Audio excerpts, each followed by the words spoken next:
2.5 महिन्यामध्ये 2 करोडचा रेव्हेन्यू. हां. जानेवारी 2025 म्हणजे अगदी आत्तापासून 6 महिन्यापूर्वीपर्यंत तुमचा एक्सपोर्ट इम्पोर्टचा काही संबंध नाही. काहीच संबंध नव्हता. 3 दिवसाचा सेमिनार अटेंड केल्यानंतर मी जानेवारी 2025पर्यंत मी एक्सपोर्ट होईल का नाही याची शाश्वती मलाही नव्हती. म्हणजे हे कदाचित कॉन्ट्रावर्सी स्टेटमेंट आहे, परंतु तुमच्या सेमिनारमधनं मला विकण्याची कला जी मिळाली ती मला आजपर्यंत कुठेच मिळाली. कुठल्या प्रोडक्टमध्ये एक्सपोर्ट केलेले तुम्ही जे म्हणता मी 2 करोड रुपयाचा रेव्हेन्यू केला आहे असं 2.5 महिन्यामध्ये.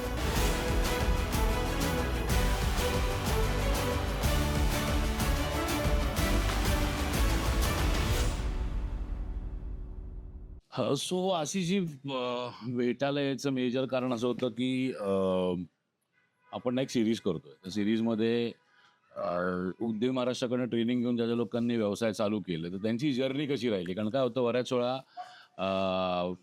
अनेक लोक व्यवसाय चालू करायचा विचार करतात, उद्यमीकडनं ट्रेनिंग पण घेतात आणि नंतर मग कुठेतरी येऊन धीर सुटतो किंवा पेशन्स नसतात किंवा काही लोक असे असतात की करू का नको, जमेल की नाही. तर मग एक कुठेतरी त्यांना कळणं गरजेचं आहे की अनेक लोक जी तुमच्यातनं झालेली आहेत आणि ते एक्सपोर्टर बनलेले आहेत किंवा अनेक लोक तुमच्यातनं झालेले आहेत ज्यांनी व्यवसाय उभा केला आहे. सो त्यामुळे असं की मी किती ओढून ओढून सांगितलं तरी ते शेवटी असं येतं की ज्यांनी केलंय त्यांनी सांगितलं तर ते पटेल. कारण एकतर एक्सपोर्ट इम्पोर्टच्या बाबतीत असणारी भीती लोकांच्या मनातली, लोकांना वाटतं की हा धंदा फक्त श्रीमंताचा धंदा आहे, गरिबांना करता येत नाही किंवा ज्याच्याकडे पैसे नाही, ज्याच्याकडे भांडवल नाही त्याला करता येत नाही.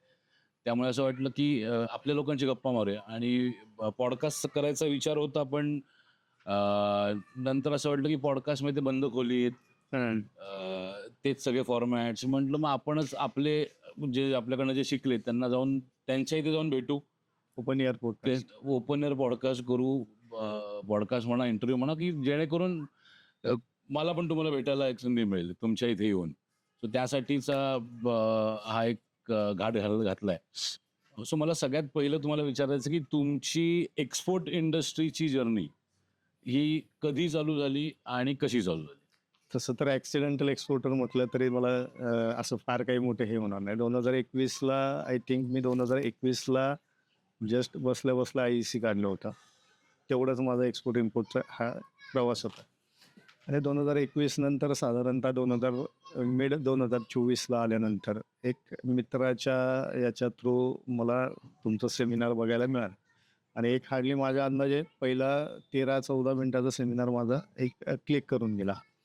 आणि त्या इंटरॅक्शनमध्ये मग मी थोडंसं पुढे जाऊन किंवा काय आहे नवीन याच्यामध्ये काय आपण एक्सप्लोअर करू शकतो का, आणि थोडीशी चिकित्सक बुद्धी आणि बऱ्याचशा गोष्टी एक्सप्लोअर करायची आवड असल्यामुळं थोडंसं पुढे जाता ही जी लिंक सापडली. याच्यामध्ये भरपूर हे आहेत, म्हणजे आपण जे म्हणतो ना सेल्स आहेत, की आपण फक्त एका एनर्जीने येतो, ती एनर्जी टिकवून ठेवण्याचं जे हे मिळतं ना, म्हणजे आपण मोटिवेशन म्हणतो, किंवा एका क्षणाला आपल्याला असं कधी ह्या एक्सपोर्ट इम्पोर्ट जर्नीमध्ये एक काही क्षण येतात की तिथनं असं वाटतं की सगळं ड्रॉप करून आता हे व्हावं. पण त्याच्यामध्ये मला बेसिकली तुमच्या ह्या बऱ्याचशा मिळाल्या, एनर्जी मिळाल्या, त्यानंतर वेळोवेळी मिळणारं जे मार्गदर्शन आहे ते मिळालं, आणि सगळ्यात महत्त्वाची गोष्ट म्हणजे काय की तुम्ही स्वतःला किती एक्सप्लोअर करता आणि किती झोकून देता, हे सगळ्यात महत्वाचं. म्हणजे ओंकार हरिमाळी एक फक्त व्यक्ती आहे जी तुम्हाला एका दरवाजापर्यंत नेऊन सोडणार. तो दरवाजा किती ताकदीने ओढायचा आणि उडायचा हे शेवटी ज्याच्या त्याच्या हातात आहे.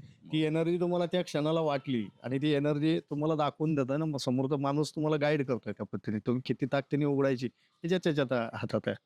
आणि ती एनर्जी मला वाटतं प्रत्येकजण लावतो. फक्त ज्या निगेटिव्ह थिंकिंग असतील किंवा बऱ्याचशा गोष्टी कशा होतात किंवा हे मी करूच शकत नाही, ही मेंटॅलिटी बऱ्याच लोक माइंडसेटचा त्याच्यामध्ये 10% लोक अशी असतात की ही मी करू शकणार नाही अशी 10% असतात. परंतु ती जी 90% पेरी तयार करतो ना, त्या पेरीला ही 10% लोक डिस्ट्रॉय करत असतात.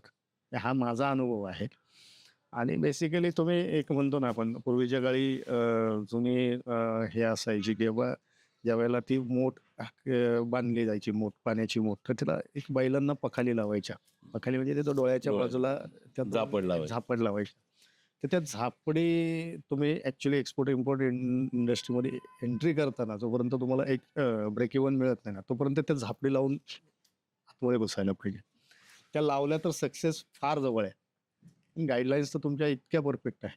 हे मी स्वतः अनुभवलेलं आहे. मग ते सोपं आहे. फार अवघड अशी जर्नी नाहीये. सोपी जर्नी आहे. सो तुम्ही आत्ता बोललात की ॲक्सिडेंटल एक्सपोर्टर. सो त्याच्या मागची कहाणी काय?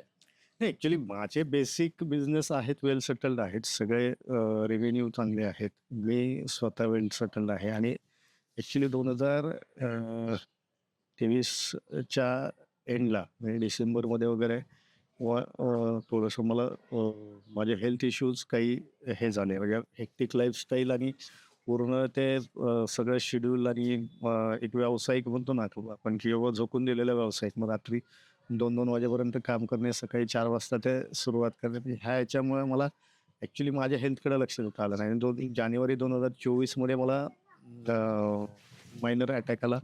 थोडंसं कार्डियक इश्यूज झाले. मग हो. एन्जिओप्लास्टी झाल्या आणि हे झालं आणि त्याच्यानंतर मग ते टेबलला मी ज्यावेळेला झोपलो होतो एन्जिओप्लास्टीच्या, त्यावेळेला माझं मागचं 33 वर्षाचं जे आयुष्य आहे, ते माझं सगळं राऊंड फिरलं आणि ते फिरल्यानंतर म्हटलं आपण आत्तापर्यंत खूप हे केलं म्हणजे चुकीच्या गोष्टीने आपण शरीराला त्रास दिला. मग तिथे मी ठरवलं की आपण नाही आता सिस्टीम्स आपण हे करायच्या आणि त्या सिस्टीम्स लावता लावता म्हटलं की बाबा आपल्याला आता आता रिटायर व्हायचं म्हणजे बेसिकली रिटायर व्हायचं. ह्या रिटायरमेंट नंतर एकतर ती सवय लागलेली की बाबा काय आता व्यवसाय करताना प्रत्येक व्यवसायामध्ये माझे रिटेल शॉप्स असतील, मेडिसिनचे होलसेल असतील किंवा मॅन्युफॅक्चरिंगचं हे असेल. पण त्याच्यामध्ये किंवा एक 24 तास आपल्याला ती कामाची सवय लागली. मग आता ह्याच्यातनं तर आपल्याला बाहेर यायचं आहे.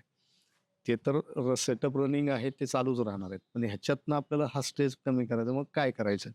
आपण मोकळं तर बसू शकत नाही. मग मला वैयक्तिक आपल्याला आवडतं काय? पहिला माणूस बेसिकली जातो तेव्हा तुमची आवड काय? आवड काय? तर मला आवडतं फिरायला किंवा मला आवडतं की बाबा थोडंसं सोशियल काम करायला किंवा हे करायला. मग ते मला सुचत गेलं की बाबा ठीक आहे आपण आपल्या भागामध्ये जर ॲग्री रिलेटेड बऱ्याचशा गोष्टी आहेत आणि इथं माझ्याकडे इंडस्ट्रियल कुठलाही डेव्हलपमेंट होऊ शकत नाही. GMRTचा मोठा प्रोजेक्ट आहे. त्याच्यामुळे कुठलंही डेव्हलपमेंट होऊ शकणार नाही. हे बेस माझ्या भागातला जर पाहिलं तर ॲग्री आणि ॲग्री बेसच आहे. शेतकरी हाच बेस आहे. तर ह्या शेतकऱ्यांच्या हिताच्या दृष्टीने आपण काय करू शकतो? मग शेतकऱ्यांना इंटरनॅशनल मार्केट आपण उपलब्ध करून देऊ शकतो का? शेतकऱ्यांना आपण काही इकॉनॉमिकली आत्ता जे स्टेज आहे शेतकऱ्यांचं की बाबा बिलो पॉवर्टी लाईन आहे अगदी. तर मग ते आपल्याला इन्क्रीज कसं करता येईल? मग यांना आपल्याला क्लस्टरमध्ये काय फॅसिलिटीज देता येईल? मग हे विचार करता करता मग त्या पिरियडमध्ये जे विचार आले, मग त्याला कुठंतरी एक दिशा सापडत नव्हती. मला ह्या एक्सपोर्ट इम्पोर्टच्या तुमच्या याच्यामधनं ती दिशा क्लिक झाली. विदिन अ सेकंड क्लिक झाली किंवा हे फार सुंदर आहे किंवा ह्या माणसाने जर आपल्याला प्रॉपर गाईडलाईन्स दिल्या किंवा ह्या माणसाने जर प्रॉपर आपल्याला हे दिलं. आणि मला प्रचंड म्हणजे आवड जी आहे छत्रपती शिवाजी महाराजांच्या जन्मस्थळामधून येतो. त्यामुळे मला जी बेसिकली मला फार असं मोटिवेशनल स्पीकर किंवा मी आजपर्यंत कुठल्याही मोटिवेशनल स्पीकरकडे गेलो नव्हतो. मला तुमची प्रचंड गोष्ट महत्त्वाची आवडली ती म्हणजे छत्रपती शिवाजी महाराजांचं प्रेम आणि त्यांची जी पूजा किंवा त्यांचं जे आपण म्हणतो ना की बाबा ज्या माणसाला देवत्व द्यायची गरज नाही आहे तो ऑलरेडी त्याच्या पुढं आहे, देवाच्या पुढं आहे. आणि त्या माणसाला म्हणजे आपण म्हणतो की बाबा कुठलं मी घर घेतलं तर मी काय करतो मी गणेश पूजन करतो किंवा मी कुठलं एखादं शुभ कार्य करायला सुरुवात करतो मी गणेश पूजन करतो. म्हणजे देवांची देव आदिदेव गणपतीचं आपण पूजन करतो. म्हणजे जो माणूस आपल्या एखाद्या सेमिनारची सुरुवात करताना छत्रपती शिवाजी महाराजांना एक मनोभावे आदर्श मानून ती सुरुवात करतो किंवा कुठलं 3 दिवसाचं तुमचं मी सेमिनार अटेंड केलं त्यामध्ये पाहिलं. म्हणजे ह्या ज्या गोष्टी आहेत ना, ह्या कुठंतरी एक मनाला टच करून जातात आणि ह्या सगळ्यातनं म्हणजे मी तुमच्या याच्यामध्ये येईपर्यंत म्हणजे 3 दिवसाचा सेमिनार अटेंड केल्यानंतरही मी जानेवारी 2025 पर्यंत मी एक्सपोर्टर होईल का नाही याची शाश्वती मलाही नव्हती. कारण 2000 मला म्हणजे हां आणि दुसरी एक महत्त्वाची गोष्ट सांगायची म्हणजे मग मला व्यापार करत असताना मला एक प्रचंड मोठी गोष्ट आवडली तुमची म्हणजे कदाचित ती म्हणजे खटकेल, समोरच्याला खटकेल किंवा विकणं काय किंवा विकण्याची कला. म्हणजे हे कदाचित कॉन्ट्राव्हर्सी स्टेटमेंट आहे माझं. परंतु कुठेही गेल्यानंतर एका व्यापाऱ्याने व्यापार करताना एक लक्षात घेतलं पाहिजे, की मी बाजारात आलोय ते विकायला आलोय. आणि हे करत असताना तुमच्या सेमिनारमधनं मला विकण्याची कला जी मिळाली ती मला आजपर्यंत कुठेच मिळाली नव्हती. हे कॉन्ट्राव्हर्सी स्टेटमेंट जरी नाही, हे असलं होतं तरी हे याच्यावरती निगेटिव्ह थिंकिंग नाहीये, हे माझं पॉझिटिव्ह 100% मान्य करतो. तुम्ही शिकायचं काय? म्हणजे 3 दिवसाच्या याच्यात जर तुम्ही डॉक्टर ओंकार हरिमाळेंकडून विकायचं कसं हे जर शिकला नाहीत ना, तर तुम्ही दगड आहात. हे मी 100% मान्य करतो, कारण हे हे एक स्किल आहे आणि हे कोणालाही जमत नाही. आणि ते आलं पाहिजे. एका व्यापाऱ्याने ते अंगीकारलं पाहिजे. व्यापारी म्हणून मी जर बाजारात उभं राहिलो, तर मला विकायचं आहे. विकायचं. ॲज अ सेल्समन म्हणून मला जर विकायचं असेल, तर मला ते केलं पाहिजे आणि ते मला डेफिनेटली आवडलं आणि ह्या सगळ्यातनं मग जो जन्म झाला, तो आमच्या ह्या एक्सपोर्टच्या जर्नीला. म्हणजे मी एक उदाहरण सांगतो. मी आता काही दिवसांपूर्वी मुलाच्या शाळेत गेलो होतो, पॅरेंट टीचर मीटिंगला. तर माझ्या त्या टीचरने सहज मला विचारलं, की गप्पा चालू होत्या, की तुम्हाला जर तुमच्या मुलांना आत्ता काय शिकवायचं असेल शाळेव्यतिरिक्त, तुम्ही काय शिकवाल? मी म्हटलं, सगळ्यात पहिले तर त्यांना शिकवेन मी कम्युनिकेशन स्किल्स. दुसरं शिकवेन स्ट्रीट स्मार्ट बनणं. कारण म्हटलं, तुम्ही शाळेमध्ये त्यांना फक्त घोकंपट्टी करायला शिकवता. बरोबर. त्यांना स्ट्रीट स्मार्ट होणं शिकवत नाही. आणि तिसरं म्हणजे सेल्स स्किल्स. या 3 स्किल्स एखाद्या माणसाकडे असतील तर आयुष्यात कधी उपाशी राहू शकणार नाही. बरोबर आहे. आणि मी माझ्या मुलांच्या बाबतीत सांगतो आणि मी आजही माझ्या मुलांना मी तुम्ही सेल्स शिका. कारण विकता नाही आलं ना माणसाला. म्हणजे सगळ्यात पहिले तर मी काय म्हणतो, की तुम्हाला स्वतःला विकता येणं गरजेचं आहे. जो माणूस स्वतःला प्रोडक्ट बनवून विकू शकतो, तो माणूस जगात काही विकू शकतो. काही विकू शकतो. त्यामुळे तो सेल्स, ही गोष्ट तुम्ही जी पॉइंट आउट केलीत, हा माझ्यासाठी कॉम्प्लिमेंट आहे. जरी तुम्ही म्हणालात की कॉन्ट्रोवर्शियल, नाही, माझ्यासाठी ह्याच्यामध्ये कॉम्प्लिमेंट आहे, कारण माझं म्हणणं दॅट इज एवढं व्हॉट आय आहे वॉन्ट. की ह्या स्टेटमेंटचं निगेटिव्ह स्टेटमेंट सुद्धा घेऊ शकतात लोक, परंतु माझ्या अर्थी ते निगेटिव्ह मी स्टेटमेंट नाही, सांगतो माझ्या ना, अर्थी ते मला- फार पॉझिटिव्ह स्टेटमेंट आहे. म्हणजे मला- ज्याला कळालं ना, म्हणजे मी एका ठिकाणी बोलता बोलता आम्ही माझ्या एका अशाच मित्राला जो आमच्या महाराष्ट्र राज्य औषध परिषदेचा अध्यक्ष होता, त्याला मी अवलिया हा शब्द वापरला आणि त्या अवलिया स्टेटमेंटवरती लिगल नोटीस मला आली. अरे बापरे. तर अवलिया ह्या शब्दावरती लिगल नोटीस आल्यानंतर मग मी त्या शब्दाचं ॲक्च्युली अवलिया ह्या शब्दाला मला माहीत होतं की राष्ट्रपतींना दुसरी उपाधी अवलिया आहे. मग त्याला मी त्या वेळेला एक्सप्लेनेशन दिलं की अवलिया हा शब्द इतका प्रचंड मोठा आहे हो. की त्याला तुम्ही रादरदान घेण्यापेक्षा त्याला इतका मोठी उपाधी आहे. म्हणजे राष्ट्रपतींशिवाय दुसऱ्या कोणाला अवलिया म्हटलं जात नाही. त्या माणसाला मी अवलियाची उपाधी दिली आणि हे ज्यावेळेला एक्सप्लेनेशन म्हणजे हे उदाहरणार्थ काय की बाबा तुम्ही कोणत्या व्ह्यूने घेता, तो व्ह्यू तुमचा जर असेल तर तुम्हाला ते सक्सेस सापडायला अडचणीचा येतो. म्हणजे ना, मी सेल्सवरनं सांगतो. मी वेबिनार्स घेतो, सेमिनार्स घेतो किंवा इव्हन माझे काही व्हिडिओज असतात. त्यावेळेस लोकांच्या खाली कमेंट्स असतात, झालं विकायला सुरुवात केली. मला एक कळत नाही, विकायला सुरुवात केली याचा टॅबू का असायला पाहिजे तुम्हाला? तुम्हाला अभिमान वाटला पाहिजे की मला विकता येतंय. एक्झॅक्टली. की एखादा माणूस विकतो, धंदा माणूस का करतो? विकण्यासाठी करतो. कुठलाही धंदा असेल, म्हणजे सेल्स असेल, तुमचं सर्व्हिस असेल, प्रोडक्ट असेल, ज्याला विकता आलं तो माणूस जगात काय पण करू शकतो. सो ते विकणं जे आहे ना, ह्याला जी शिवीसारखं बोललं जातं ना, त्या गोष्टीचा मला राग येतो. आणि त्यामुळे मी मी मी छाती ठोकपणे सांगतो की मी आलोय तर मी विकल्याशिवाय जाणार नाही. विकायलाच बसलोय, त्यामुळे मार्केटमध्ये आलोय कशासाठी? जर्नीच विकायची चालू आहे. आणि इव्हन जे नोकरी करतात, मला विचारलं तर ते पण सेल्स करत असतात किंवा काम करून स्वतःचा वेळ वेळ विकतात ना, वेळ वेळ विकतात. विकतात ना. तुम्ही एनर्जी देता, तुम्ही तुमचा वेळ देता आणि तुम्ही तुमचं हे करता, म्हणजे ते विकणंच आहे ना तुमचं. थोडक्यात तुम्ही तुमची नॉलेज विकता, तुम्ही तुमचं हे सो विकता. माझे ना मेंटॉर आहेत भूपेश देव. ते एक गोष्ट कायम बोलतात की काही लोकांची ना मेंटॅलिटी दळिद्री मेंटॅलिटी असते, एक्झॅक्टली. की ते लोक त्या मेंटॅलिटीच्या पुढे जाणारच नाहीयेत. सो असो, तो विषय झाला. सो आपला विषय होता की तुम्ही ऍक्सिडेंटल एक्सपोर्टर जे तुम्ही म्हणालात, म्हणजे तुमचा या इंडस्ट्रीमध्ये यायचा विचार नव्हता कधी. नव्हता किंवा हे म्हणजे नव्हतं. 5 वर्षापूर्वी तुम्हाला जर कोणी सांगितलं असतं तुम्ही एक्सपोर्टर बनाल, तर नाही. जानेवारीपर्यंत सांगितलं असतं तरी माझं हे मी आता आपण मला आहोत जून महिन्यामध्ये. जून महिने म्हणजे मग मी जानेवारीपर्यंत मला जे 3 दिवसाचं सेमिनार किंवा 4 तासाचं सेमिनार किंवा याच्यामधनं मला जे इनपुट्स मिळाले ना, त्या फक्त मी शेवटपर्यंत कशासाठी घेतल्या होत्या, की मी माझ्या ट्रॅडिशनल बिझनेसमध्ये ह्या इनपुट्सचं काय इम्प्लिमेंटेशन करता येते, मला शिकायची आवड आहे आणि मी ते इम्प्लिमेंटेशन माझ्या ट्रॅडिशनल बिझनेसमध्ये घेतलं.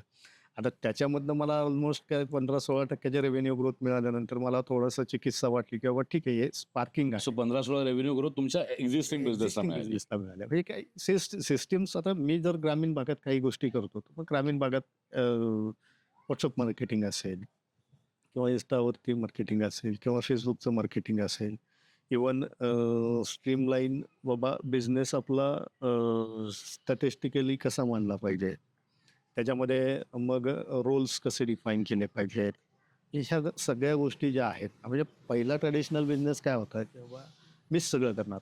हो. म्हणजे माझं 2024 पर्यंत म्हणजे मला जे हेल्थ प्रॉब्लेम आले तेव्हा मीच चेक लिहिणार, मीच परचेस चेक करणार, मीच सेल्स चेक करणार, मीच ऑडिटरला फायनल GSTच्या प्रिंट काढून देणार आणि मीच सगळं करणार. हे ह्या गोष्टी मला रिॲसेट करता आल्या, रिअरेंज करता आल्या आणि हे सगळं मला जे मिळालं ना, हे याच्यातनं मिळालं. आणि मग माणूस काय म्हणतो की बाबा याच्यातनं आपल्याला काहीतरी शिकता येते ना, मग आपण शिकत जाऊ. हे मार्चपर्यंत माझ्या ह्या बिझनेसचे ऑडिट्स आणि ह्या सगळ्यामधनं मला बाहेर यायला वेळ नव्हता. त्यामुळे मार्चपर्यंत मी कुठल्याही इम्पोर्टिंग इंडस्ट्रीमध्ये काही पाऊलही ठेवलं नव्हतं किंवा मी कुठल्या हे केलं नव्हतं. मी सिस्टीम्स फॉलो करत होतो. मी 2 तास वेळ देऊन बाबा बाहेर कम्युनिकेशन सुरू केलेलं होतं किंवा ह्याच्यातनं झालं एखादं, आपण म्हणतो ना की बाबा चला झालं तर बघू. झालं. आणि ते एक मार्च एकदा गेल्यानंतर मग ज्यावेळेला मला परत फ्री वेळ मिळाला, अरे म्हटलं आता डोक्यात किडे पडतील परत. मग त्याची सुरुवात केली. 15 एप्रिलला आय थिंक मी एका बाहेरशी जस्ट सकाळी हाय हॅलो केलं. संध्याकाळी त्याचं माझं कम्युनिकेशन झालं, प्रॉपर VC झाली, सगळं झालं आणि प्रॉपर हे झालं आणि 18 मार्चला पहिलं सुरुवात केलं. 18 मार्चपासनची आत्ता 18 एप्रिल सॉरी 18 एप्रिलपासनची जर्नी ऑलमोस्ट आता 1.5 CRची झाली आहे. सो 18 एप्रिल 2025 ते आज आपण शूट करतो त्यावेळेस तारीख आहे 28 जून. 28 जून आणि ऑलमोस्ट 30 जूनच्या आसपास ती 2 CR पर्यंत 2 CR क्रॉस करून जाईल. 2 करोड रुपये क्रॉस करून जाईल. तुम्ही कधी म्हणा 18 एप्रिल 18 एप्रिल म्हणजे पहिला- एप्रिल पहिला मे 18 जून एप्रिल. 2.5 महिने. हा म्हणजे मी माझ्या फर्मच्या नावावरती केलेले ट्रेड, त्याच्या अगोदर मी एक ट्रेड असाच जस्ट म्हणजे एक मिनिट, मी परत लोकांना सांगतोय की 2.5 महिन्यामध्ये 2 करोडचा रेव्हेन्यू हा. आणि जानेवारी 2025 म्हणजे अगदी आतापासून 6 महिन्यापूर्वीपर्यंत तुमचा एक्सपोर्ट इम्पोर्टचा काही संबंध काही नव्हता. संबंध नव्हता. पहिला मी 48 लाखाचा याच्यामध्ये पकडत नाही, तो ट्रेड मी माझ्या नावावरती नाही केला. जस्ट बाहेर आला, फायनल झालं. ओमनची एक फ्रोझन स्वीटकॉर्नची हे होती, मी तो माझ्या एका मित्राच्या फर्मवरच्या मीच केला, ट्रेड मीच केला, पण तो त्याच्या फर्मच्या तर तुमच्या लायसन्सवर नव्हता म्हणून तो तुम्ही तुमच्या माझ्या याच्यामध्ये तो याच्यात पकडला count तर 3 करोड रुपये. तर तो ऑलमोस्ट 3 करोड रुपयाच्या आसपास ते हे होतं. अशी दिस इज एक नाही. अमेझिंग, खरंच अमेझिंग. आणि- ते असतं ना की एखाद्याचा माइंडसेट बरोबर असेल ना तर तो माणूस काही अचीव्ह करू शकतो. योग्य याच्यामध्ये- माइंडसेट आणि करण्याची तयारी. असं काहीच नाहीये किंवा कुठल्या क्रेडिटवरती हे केलेलं आहे. सगळ्या 100% जवळजवळ ऑलमोस्ट सगळे पेमेंट्स क्लिअर आहेत. 80% ॲडव्हान्स, 20% आणि काय आहे, म्हणजे एक आपण रूल स्वतःला जर घालून घेतला ना, तर तो रूल आपण फॉलो केला तर ते डेफिनेटली होतं. म्हणजे जशी मला गरज आहे विक्रीची, तशी समोरच्यालाही घ्यायची गरज. हा तुम्ही युनिक काय देता ना, ते तुमची बेसलाईन ठरली पाहिजे. म्हणजे मग मी फ्रोझनमध्ये जर देत असेल तर मी फ्रोझनमध्ये काय दिलं पाहिजे, की बाबा माझी टेम्परेचर लाईन, माझं पॅकेजिंग आणि त्याला युनिक काय पाहिजे, ते जर मला एका याने 200 ग्रामचं पॅकेजिंगचं रिक्वायरमेंट पाठवलं. म्हणजे आपण त्या जर्नीवरती येऊया, पण त्याच्या आधी मला असं हवं की तुम्ही लोकांना तुमच्याबद्दल सांगा की तुम्ही आता आपण शिवजन्मभूमीमध्ये आहोत.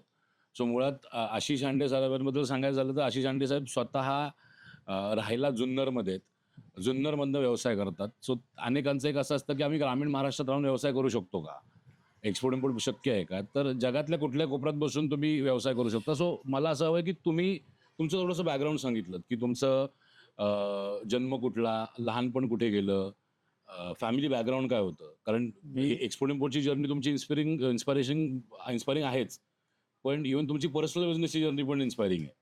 मी तसा बेसिकली माझा जन्म हा इथनं एक 10 किलोमीटरवरती ओतूर हे गाव आहे. माझं मूळ गाव उमरच आहे आणि माझा आई वडील दोघेही शिक्षक, प्राथमिक शिक्षक होते. अच्छा, तर म्हणजे घरात व्यवसायाचं काही बॅकग्राऊंड काही हे नाही. माझं कुटुंब पूर्ण माझे 5 चुलते आणि जॉईंट फॅमिली, सगळे बेस पूर्ण कुटुंबाचा शेती हाच होता. वडील एकटे शिक्षक आणि आई शिक्षिका. माझे 2 चुलते इरिगेशनमध्ये पाटबंधारे विभागात, त्यातही आमचं जमीन अगदी मोजकी होती. जी होती ती या ठिकाणी पाणलोट क्षेत्र झालं, धरण आलं. त्या धरणामध्ये ती जमीन गेली. मग ती अल्पभूधारकमध्ये गेलो. अल्पभूधारकमध्ये मग कुटुंब मोठं. मग ते सगळे हे मग त्याच्यातनं 2 चुलत्यांना इरिगेशनमध्ये अनुकंपावरती नोकरी मिळाली. त्यांचं ते हे आणि त्या याच्यामधनं मग ते लहानपणापासून हे जे विश्व बघायची सवय लागली, की बाबा शेती आणि शेतीपूरक आहे. त्यात मी एकटाच. मला एक बहीण आणि मी असे दोघंच आहे. आणि एकदा शिक्षण माझं नारायणगावमध्ये झालं. अगदी प्राथमिक शाळेपासनं हायस्कूलपर्यंत शिक्षण माझं हे झालं. नंतर मी फार्मसीला पुण्यामध्ये आलो. फार्मसीचं शिक्षण घेतलं पुण्यामध्ये आणि मला युनिकॅम फार्मास्युटिकल्सला क्लिनिकल ट्रायल्समध्ये कॅम्पस इंटरव्ह्यूमध्ये जॉब मिळाला. As a research scientist job मिळाल्यानंतर मी कंपनीचं लेटर घेतलं. लेटर घेऊन मी अंधेरीच्या ऑफिसमध्ये गेलो. लेटर साईन केलं. ॲग्रीमेंट झालं. ॲग्रीमेंट झाल्यानंतर बोस्टनला ट्रेनिंग होतं. अच्छा. माझं पासपोर्ट आणि हे सगळं रेडी करायचं, सगळ्या सिस्टम्स हे केल्या आणि बोस्टनला जायला निघालो. बाहेर पडलो आणि परत मुंबईतल्या हेड ऑफिसला गेलो आणि त्या क्षणाला क्लिक झालं, की अरे आपण एकटे आहोत. आई-वडील आणि हे सगळं पाठीमागं सगळं म्हटलं एवढं जमणार नाही आपल्याला. मी तिथनं जे आलो अच्छा, तुम्ही बोस्टनला गेलेत ना? नाही, नाही, नाही. मी आई वडिलांबरोबर राहणार. रिझाईन केलं मी. तिथं ऑन द स्पॉट ते कॉन्ट्रॅक्ट फाडून सगळं हे करून मी रिटर्न आलो, गावाला आलो. त्याच्यानंतर मी परत बाहेर पडायचा विचार केला नाही आणि तिथनं जे मग त्याच्यानंतर दुसऱ्या दिवशी मग विचार केला, की काय करायचं? मग काय करायचं पुढचं आता काय? फार्मसीचं शिक्षण घेतलंय. इथं तर काय कंपनी काढू शकत नाही लगेच आपण. तेवढं आपल्याकडे भांडवल नाही किंवा ह्या गोष्टी नाही. मग रिटेलने सुरुवात केली. मग 1 फार्मसी, 2 फार्मसी, तिसरी हॉस्पिटल फार्मसी, मग होलसेल आणि मग ही जर्नी जी तिथून 2004ला सुरू झाली, ती मग आत्ता इथपर्यंत या वळणावरती येऊन थांबली. मग याच्यामध्ये बऱ्याचशा गोष्टी आहेत, की ज्याच्या पाठीमागे माझं कुटुंब असेल, माझे आई-वडील असतील किंवा माझे सगळ्या बहीण असेल, माझे मेहुणे असतील, ह्या सगळ्यांचं बराचसा रोल आहे हे घडवण्यामागे सुद्धा. आणि तुमच्यासारखे माझे फार मोजकी लोकं आहेत, जी आदर्श आहेत, की ज्या लोकांना म्हणजे मी सहसा कोणाला भाव देत नाही. परंतु ज्या लोकांना दिला, त्या लोकांनी प्रचंड मला दिलाय. म्हणजे त्यांनी एवढं दिलंय, की मला ते आपण जे म्हणतो ना, उतराई होण्यासाठी कदाचित अशा काही लोकं असतात, की ज्यांची उतराई आपण आयुष्यात नाही होऊ शकत. अशी तुमच्यासारखी अशी मोजकी लोकं आहेत नंतर किंवा ज्यांची उतराई आपल्याला नाही करता येऊ शकणं. हे कसं असतं शेवटी प्रत्येक गोष्टीत पैसा हा भाग नसतो महत्त्वाचा. ह्याच्यामध्ये पैसा सोडून तुम्हाला इथिकली काय-काय तुमच्या म्हणजे एक माइंडसेट असतो प्रत्येकाचा, की बाबा बॅक माइंडमध्ये तुमच्या किती इथिकल वेने तुम्ही वागता. या गोष्टी सगळ्या मॅटर करतात. तेव्हा तुम्ही आता कदाचित मला बरेचसे लोकं म्हणतात, "तू ॲरोगंट आहे." आहे, मी ॲरोगंट आहे. असेल तुमच्यासाठी ॲरोगंट असेल, पण मला माझ्या लेव्हलला माझ्या याच्यासाठी मी ॲरोगंट नसतो. म्हणजे मलाही बोलतात उर्मट आहे. मला जे अचीव्ह करायचं ते मी माझ्या ॲरोगन्सी ठीक आहे ना, मला जर तुझी गोष्ट पटत नसेल तर मी ॲरोगंट आहे. त्याला माझा इलाज नाही ना त्याला काहीच. अशी जर्नी ही सगळी आहे आणि त्याच्यामुळं काय आलं आणि बेसिकली समाज म्हणून किंवा असे म्हणून आणि सोशियली थोडंसं ॲक्टिव्ह असल्यामुळं मग ह्या गोष्टी ॲक्च्युली घडत गेल्या. म्हणजे घडवायला माणूस घडत जातो. बऱ्याचशा गोष्टी ह्या माणूस घडत जातात आणि तुमचं सगळ्यात महत्त्वाचं काय, की तुमचं ॲटमॉस्फिअर फार महत्त्वाचं आहे. या गोष्टी करत असतात. म्हणजे तुम्ही ॲटमॉस्फिअर तुम्ही क्रिएट कसं करता आणि हे सगळं आपण जे म्हणतो ना, संगत वाईट आहे. परंतु संगत निर्माण करायचं हे आपल्या हातात आहे. आपल्या हातात आहे. खरी गोष्ट. त्यामुळं आपण जे दोष देतो ना, ह्याच्यामुळं मी वाईट झालो तसं नसतं. माझ्यामुळं तुम्ही आपण स्वतः त्याला जवळ करतोय. ते आपल्या हातात आहे ना, कोणाला जवळ करायचं आणि कोणाला तयार ते करायचं हे ही गोष्ट तुम्ही खूप डीप बोलून गेलात, की मॅक्सिमम लोकं यश मिळालं तर माझ्यामुळे, अपयश मिळालं तर त्या कारणामुळे, की त्या व्यक्तीमुळे, त्या एखाद्या फॅक्टरमुळे. एका योग्य किंवा एखाद्या चांगल्या यशस्वी माणसाचा हा सगळ्यात मोठा गुण आहे, की रिस्पॉन्सिबिलिटी स्वतःवर घेणं. एक्झॅक्टली. ती रिस्पॉन्सिबिलिटी ज्या दिवशी एखाद्या माणसाला स्वतःवर घेता आली ना कुठल्याही गोष्टीची, चांगलं झालं तरी मी रिस्पॉन्सिबल आहे, वाईट झालं तरी मी रिस्पॉन्सिबल आहे. तिकडनं ती ॲक्च्युअल यशाची जर्नी चालू होती तुमची. हो. सो ही खूप एक शिकण्यासारखं हे आहे तुमच्याकडनं, जे मी पण फॉलो करतो, की बाबा काय चूक, वाईट, चांगलं मी कारणीभूत आहे. मला जर कोणी फसवलंय तर त्याला कारणीभूत मी आहे, कारण मी त्याचं ऐकलंय. हो. सो हे खरंच हे पण मला तर मला एक विचारायचं मला, की तुमचा तसं बघा तर दुसरा जन्म म्हणजे तुम्हाला हार्टचा प्रॉब्लेम झाला, परत मग व्यवसायाचा पण दुसरा जन्म आणि तुमचा स्वतःचा पण दुसरा जन्म. ज्यावेळेस तुम्ही विचार केलात, की मला एक्सपोर्ट्समध्ये यायचं त्यावेळेस घरातल्यांना सांगितलं होतं, की आता नाही, नाही. एक्सपोर्ट चालू करतोय किंवा काय? नाही, नाही. पहिला कंटेनर म्हणजे माझी एक आजपर्यंतची सुरुवात अशी होती, की माझं जे काही विश्व मी आत्तापर्यंत उभं केलंय ते आईच्या हाताने, वडिलांच्या हाताने उभं केलं. मी कुठलाही सेलिब्रिटी माझ्या कुठल्या ऑफिसच्या उद्घाटनाला आणला नाही, कुठल्या याला आणलं नाही. जे काही आहे ते आई-वडिलांच्या हाताने आहे. रॅन्डम मी 2-3 दिवस मला वाटतं पहिला कंटेनर माझा ऑफिशियली पहिला फर्मचा गेला ओनियनचा गेला. तर मी फक्त आई-बाबांना जस्ट सकाळी फोन केला, की मी ड्रायव्हर आहे, गाडी तो घेऊन येईल, तुम्हाला एका ठिकाणी यायचं आहे. हो, आता ते थोडंसं वय आणि याच्यामध्ये, "अरे तुझं काय चाललंय? हे कशासाठी? आमचं कशाला एवढ्या लांब कुठं काय काय उद्योग करतो? कशासाठी आम्हाला किती?" "नाही, तुम्ही या." आणि तिथं आल्यानंतर ते समोर दाखवून मग ते नारळ फोडून आणि त्यावेळेला ते ते म्हणजे ती मोमेंट फार वेगळी होती. त्यांची रिएक्शन काय होती त्यावेळेस? पहिला कंटेनर जेव्हा त्यांनी बघितला? नाही, ते प्रचंड वेगळी होती. तिथे ते शब्दात वर्णन पण त्यांना करता येण्याजोगी नाहीये. म्हणजे जे जे म्हणतो ना अनएक्सपेक्टेड किंवा तुम्हाला म्हणजे एखादं ज्याने विमान पाहिलेलं नाही कधीच किंवा फक्त खालनं दूर पाहिलेला आहे विमानाचा, त्या माणसाला जर तुम्ही विमानातल्या सीटवरती नेऊन बसवलं, तर त्याची काय रिएक्शन असेल? म्हणजे तुम्हाला देव दिसलाच नाही कधीच. फक्त तुम्ही मंदिरात जाऊन एका मूर्तीसमोर आजपर्यंत हे होतं आणि साक्षात तुमच्यासमोर देव आला.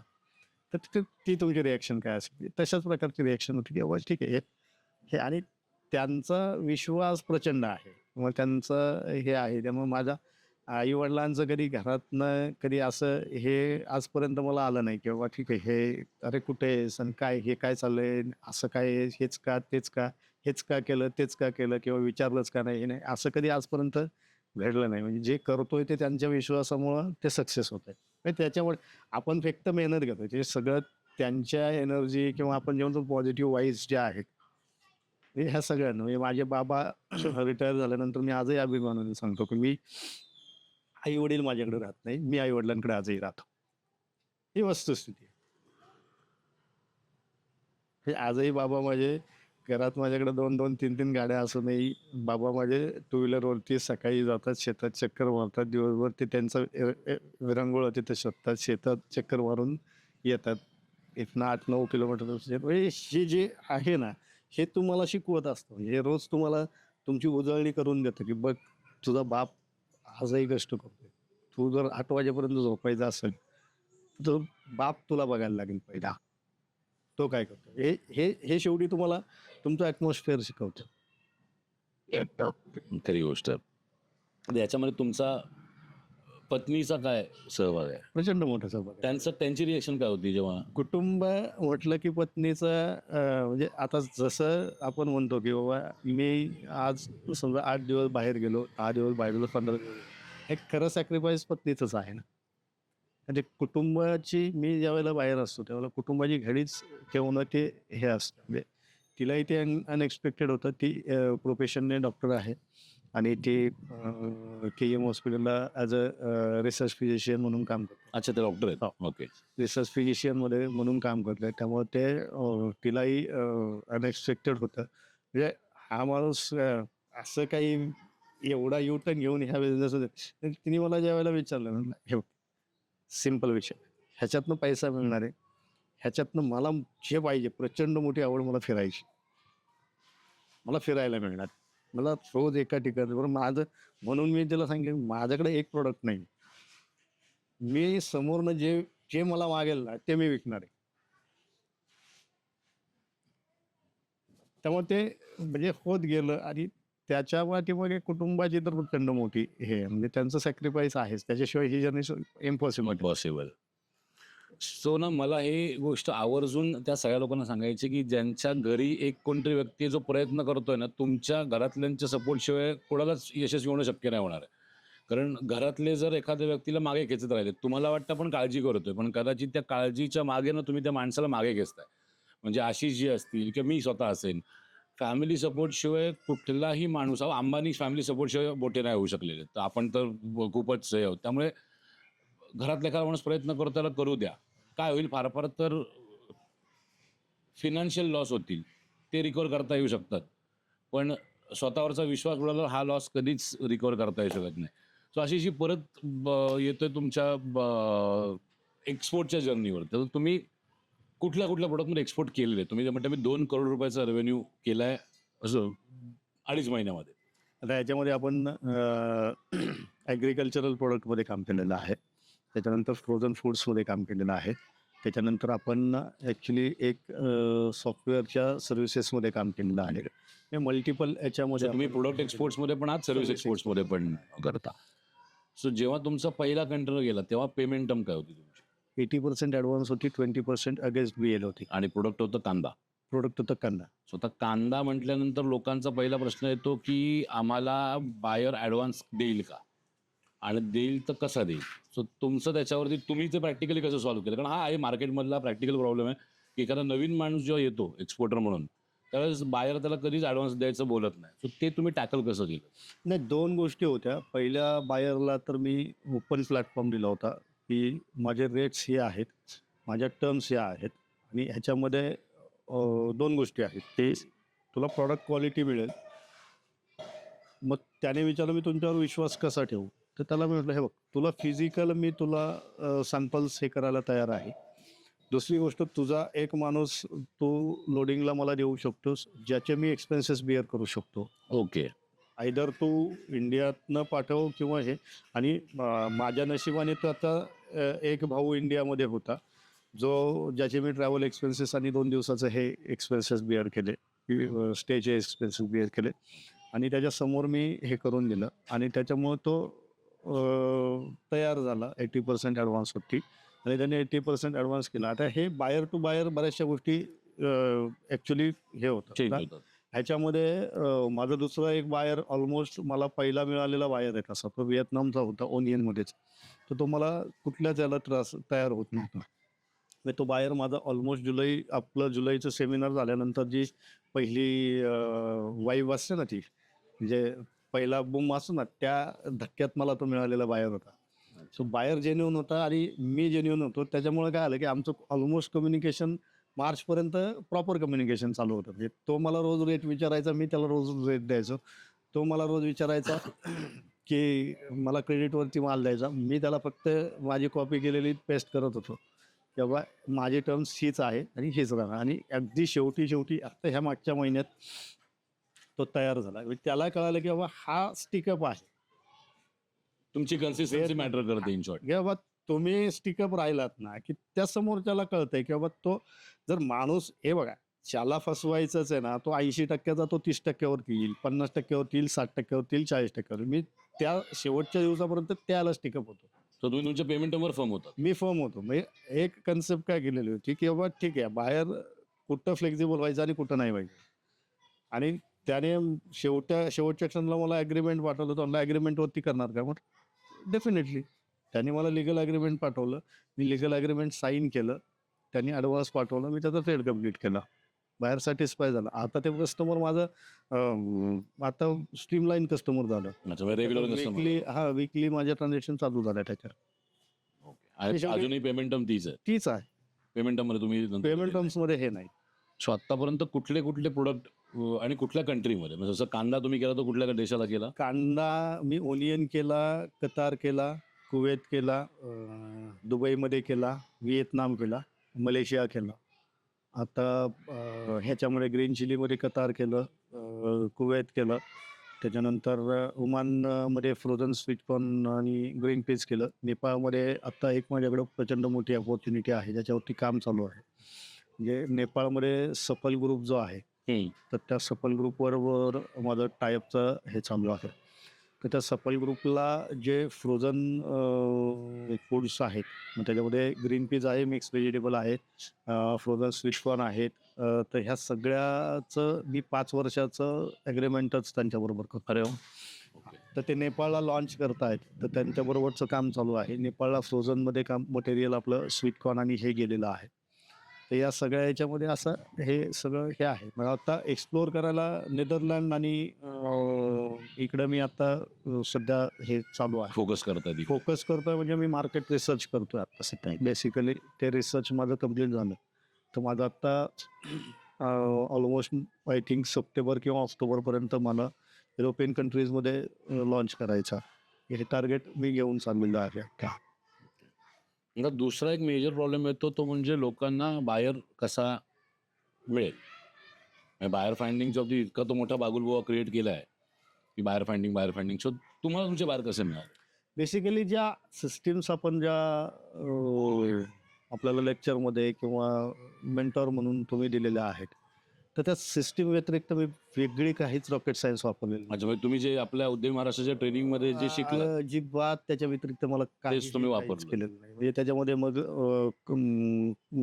क्लाउड मेल असतील किंवा व्हॉट्सअप मार्केटिंग असेल किंवा तुमचं एम्बेसीचा डाटा असेल, याच्या व्यतिरिक्त फार एम्बेसीच्या डेटावरून तुम्हाला मिळाले बाहेर? मिळाले.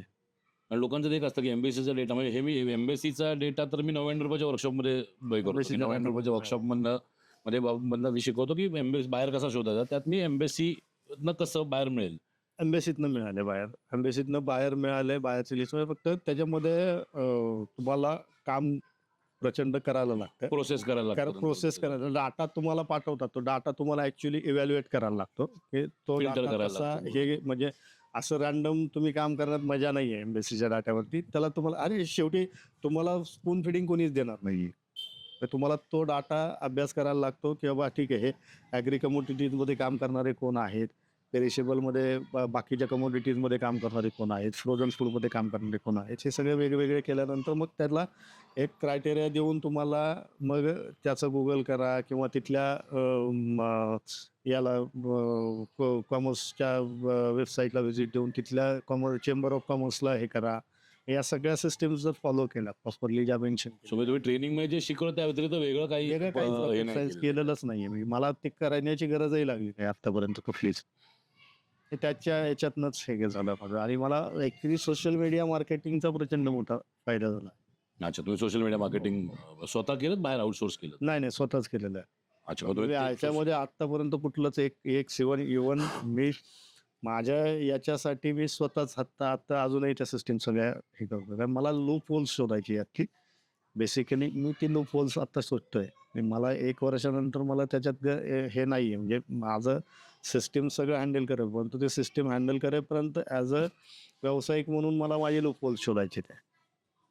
की ह्याच्यात काय काय ड्रॉबॅक्स असू शकतात, काय सिस्टीम्स आपल्याला अपग्रेड कराव्या लागतील, काय सिस्टीममधल्या So ती self development process वरची चालू आहे तुमची. मी हे नाही आहे म्हणजे मी परफेक्ट नाही आहे किंवा 100% मला हे करणारा पण परफेक्ट नाही आहे, सप्लाय करणारा पण परफेक्ट नाही आहे. बरं.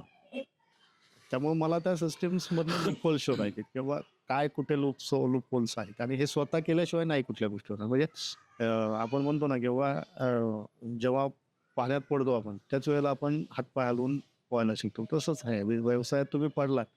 व्यवसायात पडल्यानंतर प्रत्येक गोष्ट तुम्हाला मायक्रो लेवलला पहिली तुम्हाला स्वतःला शिकली पाहिजे. बरोबर. त्याच्यानंतर मला ह्या व्यवसाय नवीन असल्यामुळं मला ती प्रत्येक गोष्ट शिकायला आणि शिकायची प्रचंड आवड आहे. त्यामुळे मला वाटतं की बाबा हे शिकलं पाहिजे आपण. त्या दृष्टीने मी प्रयत्न करतो. स्वतः आतापर्यंत मग आपण बघायला गेलं तर 2 महिने आणि 2 करोड बरोबर. येस. पुढचा प्रवास काय प्लॅनिंग काय?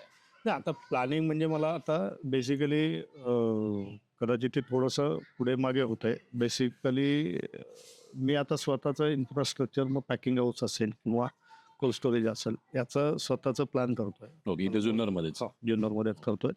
ह्याच्यामध्ये त्याचा विचार माझा असा आहे की शेतकऱ्यांनी प्रमोट व्हावं, शेतकऱ्यांनी पुढे यावं. त्या कोल्ड स्टोरेजला शेतकऱ्यांनी स्वतःचा प्रोड्यूस जो आहे तो शेतमाला आणावा, त्याचं ग्रेडिंग करावं, पॅकिंग करावं. त्याचं एक क्लस्टर करणार आहे की ज्याच्यामध्ये त्या शेतकऱ्यांना काही त्याच्यामध्ये खर्च करण्याची आवश्यकता लागणार नाही आहे. मग याच्यामधनं त्या शेतकऱ्यांना जो काही रिव्हेन्यू जनरेट होईल मग त्यातलं 1-2%, 5% काही जो एखादा 2% जो काही रिव्हेन्यू जनरेट होईल तो शेतकऱ्यांनी तो क्लब करावा आणि ते मेंटेन करावं क्लस्टर. ओके. ते मेंटेन करून त्याचे रिकरिंग जे एक्सपेन्सेस आहेत ते करावं आणि इंटरनॅशनल मार्केट शेतकऱ्यांनी एक्सप्लोर करावं स्वतः. हे माझ्यासारखे इथं 10 एक्सपोर्टर तयार व्हावे ही एक माझी कन्सेप्ट आहे. त्या दृष्टीने माझी पहिली आता ऑलमोस्ट फेब्रुवारीमधनं पासून मी त्याच्यावरती काम चालू केलं. बरोबर. ऑलमोस्ट आता बेसिकली काय होतं की सुरुवात आपण इन्फ्रास्ट्रक्चरपासून करतो. परंतु माझं उलटं म्हणणं असतं की पहिलं त्या इन्फ्रास्ट्रक्चर रेडी करण्यासाठी तुम्हाला बेसिक गोष्टींची ज्या गरज आहेत त्या पहिल्या रस्ता, वीज, पाणी ह्या बेसिक गोष्टींची गरज तुम्ही पहिली तयार केली पाहिजे. म्हणजे बऱ्याचशा गोष्टीत काय होतं की आपण इन्फ्रास्ट्रक्चर उभं करतो पण तिथपर्यंत जायला रस्ताच व्यवस्थित. बरोबर. ते मला जर 40 फुटाचे 5 कंटेनर त्या ठिकाणी न्यायचे असतील तर त्या त्या ठिकाणी येणारा रस्ता तो प्रॉपर पाहिजे. आता ते रस्त्याच्या डेव्हलपमेंट एक स्टेजला काम चालू आहे. आता रस्ता पूर्ण झालेला आहे. मग आता वीज लाईटचं काम कम्प्लीट होईल आणि ते एकदा झालं की मग step by step cold storage आणि मग त्या गोष्टी ऑलमोस्ट माझं 2 वर्षाचं टार्गेट होतं. पण ते तुमच्या मध्यंतरीच्या डिस्कशनमध्ये आपण बोललो तर ते मी जरा स्पीडमध्ये घेतलं आणि म्हटलं आता 2 वर्षांनी कल करे सो आज कर. मग ते आता इम्प्लिमेंटेशनमध्ये आणतोय. प्रोबब्ली डिसेंबरपर्यंत सगळ्या गोष्टी एक स्वरूप म्हणतो आपण तेव्हा याला येतील आणि ऑलमोस्ट मला विचार असं हे आहे की मला पुढच्या माझ्या वाढदिवसाला माझी इच्छा आहे की ते रन व्हावं. सो आणि रेव्हेन्यू वाईज पुढचं 1 वर्ष काय प्रोजेक्शन काय तुमचं एक्सपोर्ट इंडस्ट्रीमधनं फक्त? मी तसं टार्गेटेड माझं पहिला ज्यावेळेला सुरुवात केली त्यावेळेला मला वाटलं होतं की वर्षभरात साधारणतः आपलं 2 ते 5 कोटी रुपयापर्यंत वर्षभरात? वर्षभरात आपण टर्नओव्हर करू. परंतु आता ऑलमोस्ट वाटतं की 25 CR 25 CR ते 50 CRच्या मध्ये कुठंतरी आपण टेकायला पाहिजे. ओके. आणि किती प्रॅक्टिकल वाटतंय तुम्हाला एक्सपोर्ट इंडस्ट्रीमध्ये नवीन येऊन वर्षभरात 25 करोड करणं किती शक्य वाटतंय तुम्हाला? नाही तुम्ही एन्जॉय फुली केलं ना तर 25-50 हे आकडे आहेत फक्त. तुम्ही आकड्यांच्या पलीकडे जाऊ शकता. आणि या हा, माणूस आकड्यात अडकला ना की तो नाही होत. मग त्या आकड्याच्या पलीकडे जातो. पलीकडे जाणं इम्पॉर्टंट आहे. आता अनेक लोक असे आहेत की जे या इंडस्ट्रीमध्ये नवीन येऊ पाहत आहे. तुम्ही पण अगदी 6 महिन्यापूर्वी नवीन आलात या इंडस्ट्रीमध्ये. जे नवीन येऊ पाहत आहेत त्यांना तुमचं काय सजेशन राहील किंवा तुमचं एक मेसेज काय राहील त्यांच्यासाठी? ते बेसिकली जे नवीन येणार आहेत ना त्यांना माझं पहिलं सजेशन राहील की ज्या दिवशी तुम्ही एंट्री करता हे मी जे मगाशी सांगितलं ना की फोकस एक लेवलने फोकस ठेवलं ना तर फार सोपं आहे. हे प्रचंड सोपं आहे. म्हणजे ट्रेड करण्या इतपत तर एक्सपोर्ट इम्पोर्ट इंडस्ट्री मोठी आहे. म्हणजे ट्रेड होतोच आणि त्या सिस्टीम्स आणि ह्या गोष्टी जर फॉलो केल्या तर ट्रेड करणं फार सोपं आहे. फक्त जी तुमची कंटिन्युटी आहे किंवा हे आहे ना तर ते याच्यामध्ये अडचणी प्रचंड येतात. म्हणजे माझी छोटीशी अडचण सांगतो की माझ्या डॉक्युमेंटेशनला मला एक ट्रेड सक्सेस झाला आहे. माझ्याकडे ऑर्डर आहे. मला सगळं आहे. डॉक्युमेंटेशनमध्ये मला जी आजपर्यंत कुठलीच गोष्ट माहीत नव्हती की बाबा माझ्या पॅन कार्डवरती एक नाव आहे आणि माझ्या आधार कार्डवरती एक नाव आहे. हा माझा ड्रॉबॅक नव्हता. म्हणजे साध्या सिंपल गोष्टी असतात आणि याला थोड्याशा अडचणी मला 2 महिने 3 महिने त्या डॉक्युमेंटेशन ही तशी माझ्यासाठी नवीन परंतु प्रचंड मोठी मोठी अडचण. अडचण आहे. म्हणजे ती आता जरी मला ती फार सोपी वाटत असेल ना, अरे काय रे झालं रे ते त्यावेळेस मला आठवतंय तुमचं ते ते ते ते माझ्यासाठी फार फार ऑर्डर हातात होती आणि डॉक्युमेंट अरे होत नाही किंवा होत नाही. म्हणजे मी समोरच्याची मानसिकता मी समजून घेऊ शकत नव्हतो किंवा समोरच्याला मी तुमच्या डॉक्युमेंटेशन टीमला किती वेळा मी बडबड केली. अरे व्हायला पाहिजे. अरे ते नाही होते ते सिस्टीम आहे. ह्या गोष्टीत अडचणी येतात. म्हणजे त्यावेळेला तुमच्या होप्स ज्यावेळेला डिस्टर्ब होतात ना त्यावेळेला त्या डिस्टर्ब नाही होऊ दिल्या पाहिजे. म्हणजे जे मी पण 2 दिवस केली चूक आणि नंतर तिसऱ्या दिवशी मी विचार केला की अरे तुम्हाला नारायणगाववरून जर पुण्याला जायचंय आणि एक रस्ता ब्लॉक आहे तर दुसरा कुठला तरी असेल ना. असणार असतं. मग तो तुम्ही शोधला पाहिजे. तो तुम्हाला वाटलं पाहिजे की बाबा आता हा नाही तर आपल्याला बायपास घेता येईल आणि मग तो शोधून तुम्ही पुढे व्हायला पाहिजे. ही सगळ्यात महत्त्वाची गोष्ट आहे. नाहीतर जर्नी सोपी आहे. म्हणजे तुम्ही बोटाला धरून जे शिकवता ना त्यातनं तर जर्नी फार सोपी आहे. ही काहीच नाही. हे स्पून फिडिंग आहे. सो तुमच्या या व्यवसायाच्या जर्नीमध्ये म्हणजे मी एक प्रयत्न करतो जेव्हा तुम्ही उद्यमीमध्ये येता, मेंटरशिप प्रोग्राममध्ये येता किंवा अगदी 3 दिवसात ट्रेनिंग घेता. त्यास फक्त बिझनेस कोचिंग न देता लाईफ कोचिंग पण देण्याचा प्रयत्न Exactly. करतो. जो माझा कायम माझा आवडीचा विषय आहे. कारण मी जेव्हा एखादा लाईफ कोच करतो तेव्हा तुमच्यापेक्षा मी जास्त एन्जॉय करतो ते. सो या तुमच्या पूर्ण जर्नीमध्ये आपण अगदी पकडू जानेवारी 2025 ते आता आपण जून 2025 मध्ये होतो. या 6 महिन्यामध्ये उद्यमी महाराष्ट्राच्या बिझनेस ट्रेनिंगचा, लाईफ ट्रेनिंगचा तुमच्या ओव्हरऑल बिझनेस आणि लाईफवरती काय परिणाम राहिला किंवा अगदी सोप्या भाषेत म्हणायचं झालं तर तुमच्या आयुष्यात आत्ताच्या घडलेलं उद्यमी महाराष्ट्राचं स्थान काय? हे प्रचंड मोठं स्थान आहे. म्हणजे जे स्थान निर्माण केलेलं आहे. मी मगाशीच म्हटलं की देणाऱ्याने देत जावे. हे मी कदाचित तुम्ही ऐकलं असेल, मी 2-3 ठिकाणी म्हटलं सुद्धा आहे. तशी मी आत्तापर्यंत मराठी माणसाला धंद्याला लावणारी बरीच माणसं पाहिली. परंतु धंद्यात उभा करणारा एकमेव माणूस पाहिला तो डॉक्टर ओंकार रफिक. हे जे आहे ना, हे कसं आहे, की मला कृतज्ञता व्यक्त करता आली पाहिजे. मी जे काही केलं म्हणजे मी आजही ट्रेड तुम्हाला छाती ठोकून सांगतो, की मी आजही ट्रेड माझे जे होतात ना, तर त्याला एक मला दायित्व आहे, की मला जर काही आत्ता त्याच्यातनं उतराई व्हायची ना, तर ती मला कुठेतरी त्याची कृतज्ञता व्यक्त केली पाहिजे. मी प्रत्येक ट्रेडला उद्यमीचं एक हो. लोगो लावून किंवा हे लावून मी ते देतो. तर त्याचं काही मला उद्यमी कमिशन देते किंवा उद्यमीतनं मला फार प्रचंड मोठा फायदा होतो हे नाहीये. पण मी ती माझी कृतज्ञता आहे. मग ती जर कृतज्ञता मी व्यक्त करत असेल, तर ते मला बॅकएंडला काहीतरी वाटतंय ना, किंवा मला ते प्रचंड काहीतरी मोठं मिळालेलं आहे ना, मग याच्यातनं आर्थिक मला मिळालंय असातला भाग नाही. आर्थिक प्रत्येक गोष्टीत पैसा हे नसतो. मला नवीन जी दिशा मिळाली, मला जे नवीन एक्सप्लोर करता आलं, मला जे हे करता आलं किंवा मला सॅटिस्फॅक्शन सगळ्यात महत्त्वाचं काय, की मला सॅटिस्फॅक्शन काय?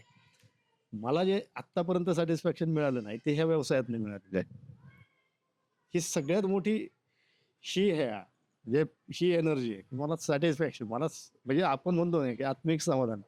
की एखाद्या माणसाला गोड आवडतं, त्याला आपण जर पेढा दिला, ते तोंडात घातल्या तर एक समाधान लाभतं. समाधान असतं. तर ते समाधान आहे आज माझ्याकडे. आणि ते समाधान असं विकत मिळू शकत नाही किंवा ते समाधान असं तुम्हाला कोणी इझिली देऊही शकत नाही.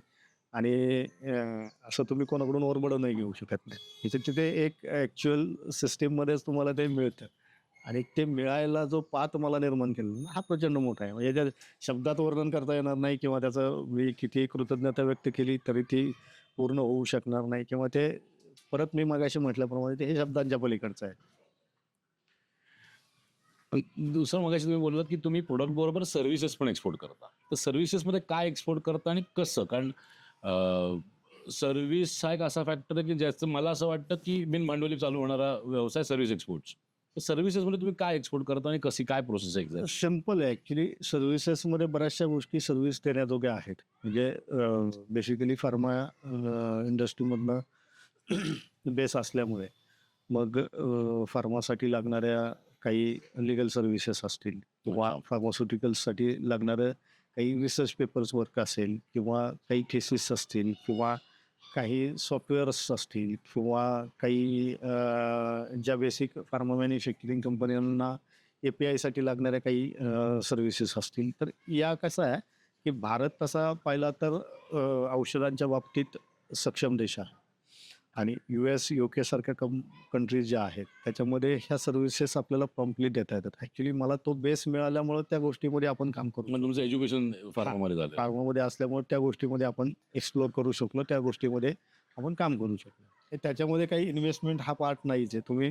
तुमचा मेंदू हाच इन्व्हेस्टमेंट आहे तुमचं प्रचंड मोठं आणि तुमचं त्या क्षेत्रातलं नॉलेज हे प्रचंड मोठं आहे. मग तसं मला नवीन लोकांसाठी तुम्हाला बऱ्याचशा वाटा आहेत सर्व्हिस इंडस्ट्रीमध्ये. म्हणजे अगदी तुम्ही तिथल्या काही ज्या मोठ्या-मोठ्या कंपन्या आहेत म्हणजे अगदी विचार करण्यासारख्या झाल्या तर रिटेल मार्केटिंगमध्ये आता ग्रोसरी मार्केटचा जरी विचार केला तरी रिलायन्ससारख्या इथं बसणाऱ्या इंडस्ट्रीज आहेत. ज्या आता काही पेपरवर्क त्यांचं इंटरनॅशनली जे एक्सपान्शन चाललेलं आहे. तर त्याच्यासाठी पण बरेचसे वे आउट आहेत, की तुम्ही त्यांना पेपरवर्क करून प्रॉडक्ट रिसर्चवरती काम करून तर तुम्ही सेल आउट करू शकता.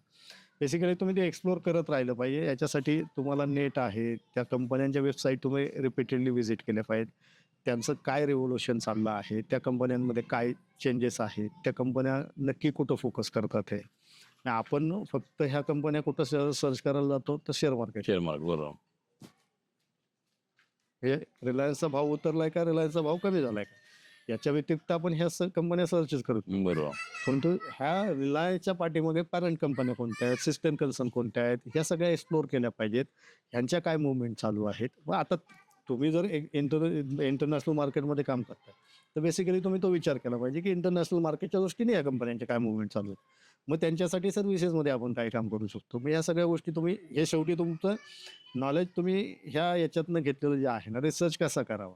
म्हणजे तुम्हाला तुमचा मेंटॉर किंवा तुमचे हे सांगतात आहे किंवा तुम्ही काय रिसर्च केलं पाहिजे, प्रॉडक्टचं काय केलं पाहिजे, काय केलं हे शेवटी तुम्हाला ते तेवढं क्लिक पण झालं पाहिजे की बाबा कशा पद्धतीने काम करायचं, काय काम करायचं, कुठं काम करायचं. ते होतंय.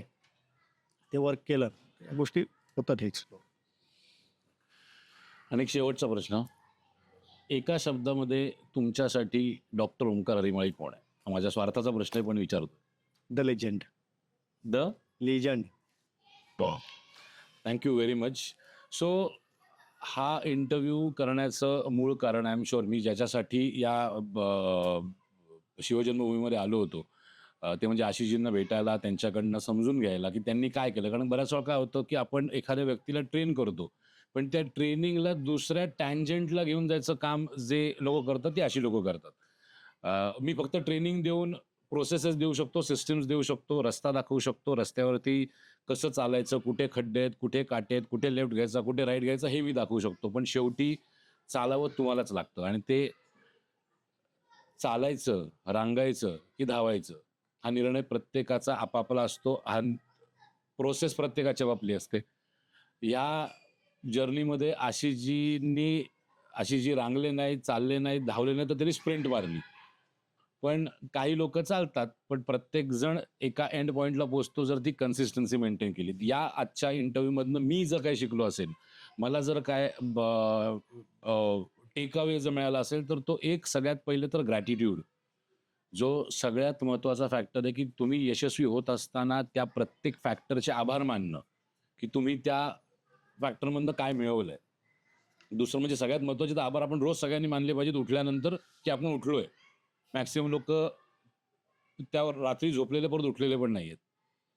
दुसरा मला आजच्या या वर्कशॉपमध्ये, आजच्या या इंटरव्ह्यूमधनं गोष्ट शिकायला मिळाली ती म्हणजे ज्या गोष्टीसाठी एखाद्या व्यक्तीला 1 वर्ष लागू शकतं, ज्या गोष्टीसाठी एखाद्या व्यक्तीला 6 महिने लागू शकतात, तीच गोष्ट 2 महिन्यात पण करणं शक्य आहे.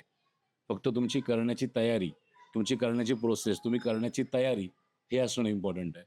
आणि सगळ्यात महत्त्वाचं ह्या आजच्या इंटरव्ह्यूमधनं मी काय समजलो, मी काय शिकलो, ते म्हणजे जर ते करू शकतात, तर मी पण करू शकतो. जर मी करू शकतो, तर तुम्ही पण करू शकता. प्रत्येकालाच करणं शक्य आहे. तुम्ही करण्याचा निर्णय घेणं गरजेचं आहे आणि एका प्रोसेसला फॉलो करणं गरजेचं आहे. आय एम शुअर आशिषजींना या प्रोसेसमध्ये गेल्यानंतर अनेक एक्सपोर्ट इम्पोर्ट ट्रेनरचे ॲड झाले असतील, व्हिडिओ झाले असतील, पण फोकस्ड राहून एक प्रोसेसमध्ये एंटर करत राहणं हे इम्पॉर्टंट आहे. सो ही किंवा हा इंटरव्ह्यू करण्याचं कारण एकच होतं, की ते म्हणजे त्यांची जर्नी तुमच्यापर्यंत पोहोचवणं आणि आय एम शुअर तुम्हाला यातनं व्हॅल्यू मिळत असेल. तुम्हाला या आजच्या इंटरव्ह्यूमधून मला जी व्हॅल्यू मिळाली, तशी तुम्हाला काय व्हॅल्यू मिळाली हे प्लीज कमेंट बॉक्समध्ये सांगा. इतर अनेक सक्सेस स्टोरीज मी घेऊन येत जाईन. या सगळ्या सक्सेस स्टोरीज त्या लोकांच्या ज्यांना मी प्रोसेस दिल्या. मी घडवलंय बोलणं चुकीचं आहे. मी फक्त त्यांना प्रोसेस दिल्या. त्यांनी त्या प्रोसेसचं, त्या संधीचं सोनं केलं. अजून काय तुम्हाला या इंटरव्ह्यूजमधनं प्रश्न मी विचारावे असं वाटत असेल, अजून काही वेगळं त्यांच्याकडनं समजून घ्यावं असं वाटत असेल, तर नक्की कमेंट बॉक्समध्ये कमेंट करा.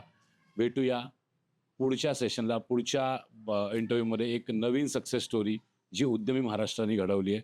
लक्षात ठेवा, फक्त सक्सेस स्टोरीज ऐकून सक्सेस नाही मिळणार आहे. सक्सेस मिळवण्यासाठी निर्णय घ्यावा लागेल उद्यमी महाराष्ट्र घडवण्याचा. धन्यवाद. जय महाराष्ट्र, जय शिवराय. धन्यवाद. थँक्यू.